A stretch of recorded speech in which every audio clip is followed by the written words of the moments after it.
सिद्धांत प्रणाम के साथ मैं विजय विद्रोही। आज सिद्धांत संग्राम की टीम है अशोक विहार में और आज हमारे साथ हैं नाथ संप्रदाय के योगी राधेश्याम भारद्वाज, जो राष्ट्रीय अध्यक्ष हैं अखिल भारतवर्षीय नाथ समाज के।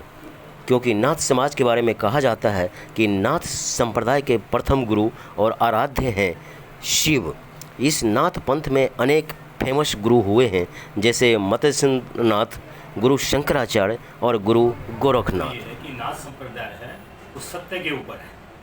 बाकी वो जो आप देख रहे हैं जितने जो छोटी छोटी चीज़ें बनी हैं उसमें लोग बाग सिर्फ एक इस चीज़ के लिए कि धन इकट्ठा करने के लिए। मैं नाथ संप्रदाय में कोई भी हमारे यहाँ का साधु सन्यासी आज तक जितने भी हैं वो इस धन से बड़े दूर रहे हैं जी।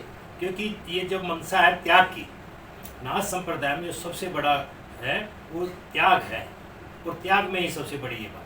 जी, नाथ संप्रदाय का क्या मतलब, चलती फिरती भाषाओं में, बोलती भाषाओं में, आम लोगों की भाषाओं में अगर बात करें? नाथ संप्रदाय एक विशाल समुद्र है। ये भगवान शिव ने चलाया था, क्योंकि भगवान गोरखनाथ जी स्वयं शिव के अवतार हैं।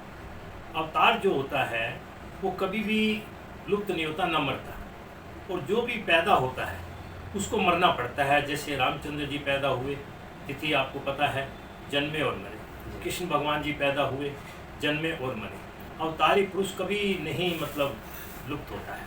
अभी भी चारों युग में भगवान गोरखनाथ है। जो श्रद्धा से, तपस्या से, मन से उनकी पूजा करके उनका देखना चाहता है, उनसे मिलना चाहता है, तो गिरनार पर्वत पे भगवान गोरखनाथ जी का वास है। गिरनार पर्वत जो है वो सबसे ऊंचा और सबसे पुराना है, हिमालय पर्वत से बात का है।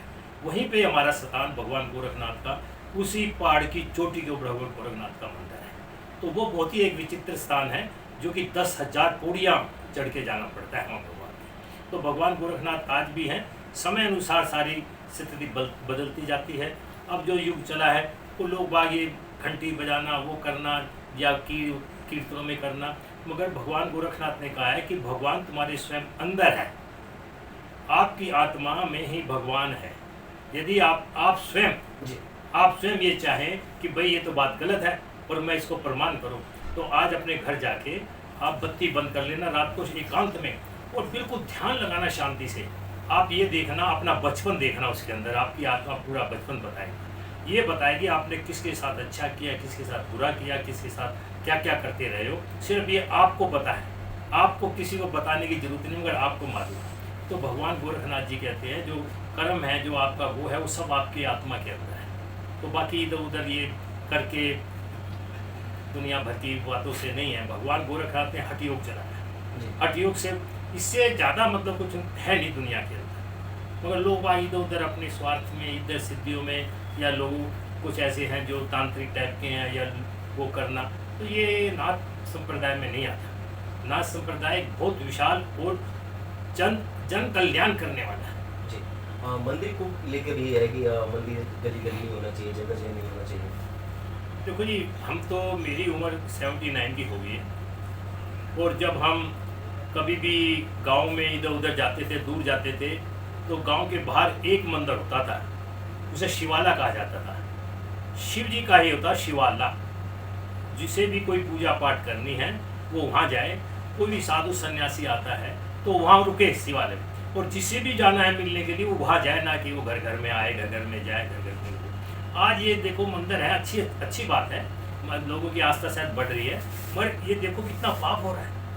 आप ये बताओ, गली गली में कई मंदिर बने हुए हैं, आपने फिर उसके बावजूद भी अपने घर में मंदिर बनाया हुआ है, तो इतना पाप फैल क्यों रहा है?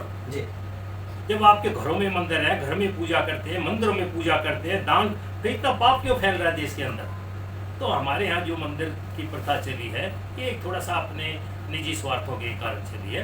नहीं तो मंदिर तो, जैसे अब हम इस इलाके में रह रहे हैं, तो मंदिर एक ही होना चाहिए, और इसी यहीं पे कम से कम 50 मंदिर तो यहीं बने हुए आसपास। तो ये एक तरह का अपना धंधा टाइप का कह सकते हैं इसे। जी, अगर नाथ संप्रदाय की अगर बुनियाद की बात करें तो बाबूजी वर्षों से नाथ संप्रदाय को फलित पुष्पित करने के लिए अपना आजीवन योगदान दिया। तो थोड़ा सा बाबूजी का कद, काम और कार्यकुशलता के बारे में वर्सेस नाथ संप्रदाय। मेरे पिता श्री जगन्नाथ जी महाराज दिल्ली में 1928 में आए थे।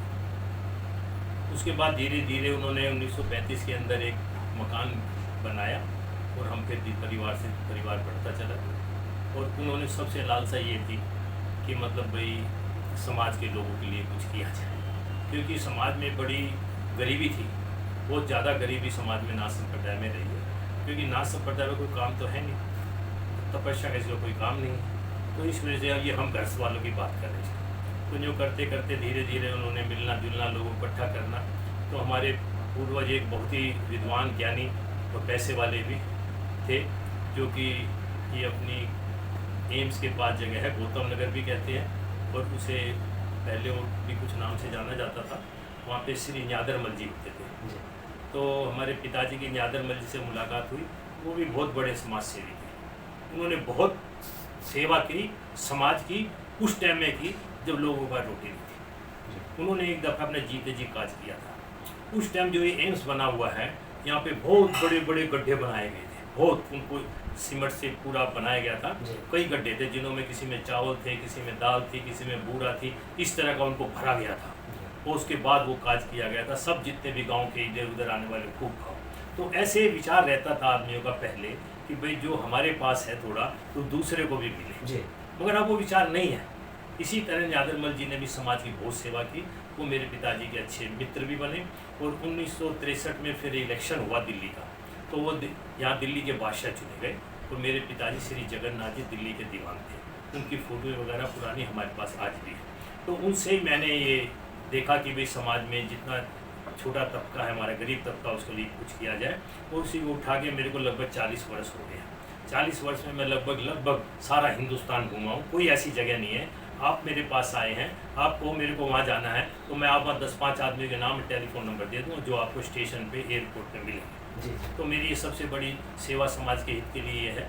और जो भी काम होता है, और मैंने आज तक इस समाज सेवा में किसी 10 रुपये नहीं दिए। कोई मेरे को इस बात के लिए सारा हिंदुस्तान में नहीं कह सकता कि उन्होंने 100 रुपये हमसे ली है। सारा पैसा मैंने अपने पल्ले से लगाता हूँ, चाहे बाई एयर जाना पड़े मुझे, चाहे ट्रेन से जाना पड़े, चाहे बस से जाना पड़े। तो मैं अपने समाज के लिए अभी भी तन मन धन से लगा।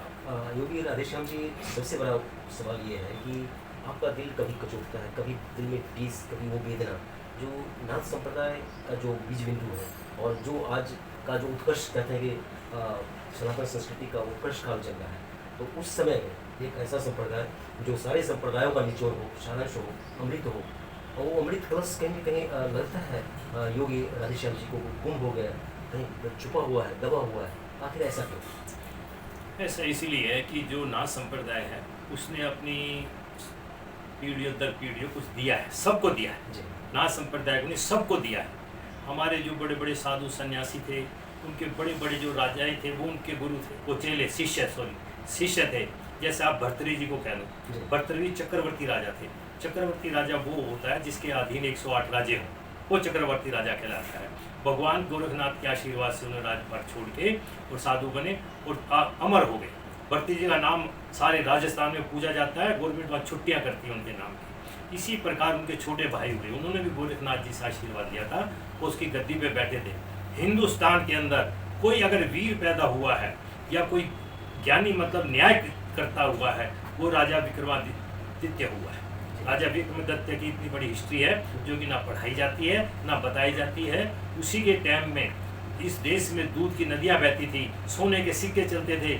और जब अशोक बुद्ध बन गया था तो उन्होंने मंदिर सब तोड़वाए थे हिंदुस्तान के, मगर फिर उन्होंने तलवार उठा के तलवार के बेस के ऊपर राजा विक्रमादित्य ने सब मंदिर खड़े करवाए थे। ऐसा हिस्ट्री नाथ संप्रदाय की है ये। और एक दफ़े भर्तृहरि जी गोरखपुर में भर्तृहरि गुफा है, वहाँ तप कर रहे थे। गंगा जी जब नहाने गए तो ये चीज़ें नहीं थी वहाँ पे, जो घाट घूट है, तो उनके पैर में कंकर लग गई थी। कंकर लगने थोड़ा सा खून निकले आया। ये बात भर्तृहरि जी को, राजा वीर विक्रमादित्य जी को पता पड़ गई। राजा वीर विक्रमादित्य ने अपना घोड़ा वहीं से दौड़ाया और अपने भाई के लिए, जो आज ये वो हर की पौड़ी बनी हुई है, ये राजा वीर विक्रमादित्य ने अपने भाई भर्तृहरि के लिए बनवाई है, जो लोगों को पता नहीं है। तो ऐसे कार्यों के लिए राजा वीर विक्रमादित्य को पाठ्यक्रम में लगा के लोगों को बताना चाहिए। इसके पिछड़े कारण का जो आप बात कही है वो ये है क्योंकि ये बड़ी साधना का वो है। लोग बात साधना करना नहीं चाहते, लोग बात ये चाहते बस भगवान पे पैसा चढ़ा दिया, फूल चढ़ा दिया और ज्ञान मिल गया। जो मैंने आपको बताया था पहले भी, हमारे यहाँ जो गुरु है वही भगवान है, वही रास्ता बताता है। गुरु को भगवान मानो, जैसे कि सरदारों में मानते हैं। सरदारों में जो ग्रंथ लिख दिया था उसी को भगवान समझते हैं, इसीलिए ज़्यादा धार्मिक है। हमारे लोगों में थोड़ा सा ये फैल गया कि लोग बात कहते हैं कौन हूँ, कोई कहता है योगी है, कोई कहता है जोगी है। अरे ये तो जोगी भीख मांगते हैं। हमारे यहाँ कोई भीख नहीं मांगता। भीख मांगी जाती है 2 घर से। भगवान गोरखनाथ ने भीख मांगी है, सिर्फ 2 घर पे जाना पड़ता है। एक घर पे अलग दिखाई तो उसने नहीं दिया तो कोई बात नहीं, अगले दूसरे घर पे जाएगा, अगर उसने दिया तो ठीक, नहीं है तो भूखा रहेगा, आगे नहीं मांगेगा। पर आज जो भिक्षावृत्ति कर रहे हैं लोग गोरखनाथ जी का नाम लेके जनेऊ डाल के, ये नाथ संप्रदाय के लोग नहीं हैं। ये अपना वैसी गुजारा चला रहे हैं। नाथ संप्रदाय में कभी किसी ने भीख नहीं मांगी है। क्यों? ये तो स्वयं देने वाले हैं। बड़े कितने ही राजा भगवान गोरखनाथ के इस पृथ्वी के ऊपर जितने राजा महाराज शिष्य हुए और किसी देवी देवता के नहीं हुए। कहोगे तो मैं गिनवाने लग जाता हूँ। योगी जी, आपके पास कहने के लिए बहुत कुछ है, लेकिन मैं जो जानना चाहता हूँ खुद और दर्शकों को जो मैं समझाना चाह रहा हूँ कि असली योगी कौन है। योगी का मतलब क्या समझे, कैसे किस तरह से काम करें ताकि नाथ संप्रदाय का असली योगी की आइडेंटिटी हो। असली योगी जो संसार से पहली बात तो दूर है जी, उसको इस संसार का भला करने के लिए एकांत और बड़ी दूर जगह चाहिए जिससे कि वो बैठा हुआ सब कुछ करता है। जैसे हमारे शिव भगवान है, शिव भगवान दूर बैठे हैं, बस संसार को चला रहे हैं। नहीं तो आप ये बताओ, जब ये मंथन हुआ था, समुद्र मंथन हुआ तो दुनिया भर की बढ़िया बढ़िया चीज़ें निकली, सब ले गए, और जहर निकला तो किसी पिया नहीं गया। इस संसार को बचाने के लिए, इस पृथ्वी माता को बचाने के लिए भगवान ने वो जहर दिया, नीलकंठ कहलाए। तो इसीलिए जैसे नाथ संप्रदाय उन्हीं की देन है, उन्हीं की राहों पे चलते हैं। अब नाथ संप्रदाय के लोग ये चाहते कहते हैं, हमारे जो गुरु महाराज ये हुए हैं कि हम बैठ के संसार का भला करें, उसमें कोई पक्षपात नहीं, उसके लिए सब बराबर है।